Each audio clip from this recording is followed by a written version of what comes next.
पर इसी के सिलसिले में बड़े आसान अंदाज के साथ ये भी डिस्कस किया गया है कि जब एक एफआईआर दर्ज हुई हो और दूसरा एफआईआर भी दर्ज हो जाए, उसके बाद मालूम हो जाए कि पहले से एक एफआईआर दर्ज है, तो दूसरा जो एफआईआर है उसको कैंसिल किया जाएगा पुलिस ऑर्डर 1934 के तहत या हाई कोर्ट के जरिए उसको क्वेश किया जाएगा। तो इसको भी रीड आउट करते हैं।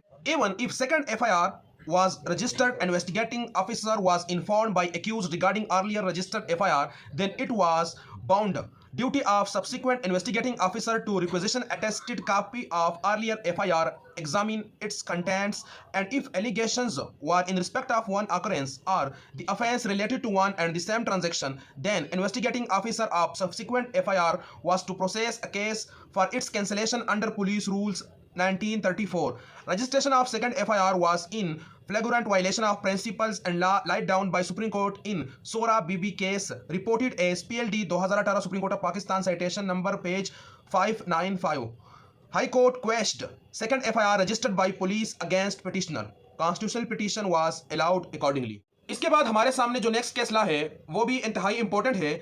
2025 MLD पेज जो है 165 Sindh Larkana bench high court की जजमेंट है।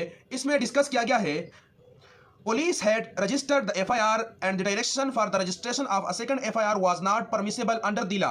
First information report was examined, in which the place of incident and time of occurrence were completely different from the time and the place of the incident shown by the present application in the memo of application under section 22A6 CRPC. Therefore, it could be safely said that two separate incidents required separate registration of FIRs to let the investigation come into motion. और इसी case law का जो para 7 है उसमें भी categorically explain किया गया है कि सोहरा बीबी केस में यह कहा गया है कि सेम इंसिडेंट के मुतालिक दो एफआईआर दर्ज नहीं होते हैं, और इसके बरक्स अगर मुख्तलिफ इंसिडेंट्स हो, ऑफेंस हो डिफरेंट प्लेसेस पर, तो वाज़ेह तौर पर दो एफआईआर दर्ज हो सकते हैं, 3 एफआईआर दर्ज हो सकते हैं और प्रोसीड और इन्वेस्टिगेट हो सकते हैं। इसी केस लॉ में यह बयान किया गया है कि जो एप्लीकेशन 22A6 में बताया गया है वो सिनेरियो बिल्कुल मुख्तलिफ है, जगह भी मुख्तलिफ है, लिहाजा दूसरा एफआईआर दर्ज हो सकता है और वो क्या है, बार्ड बाई लॉ नहीं है।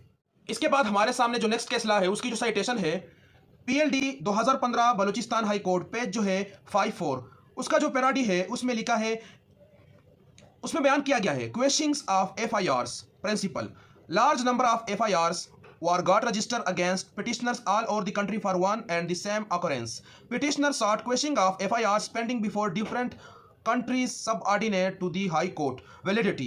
Court had to examine facts and circumstances giving rise to all FIRs, and test of sameness was to be applied to find out whether all FIRs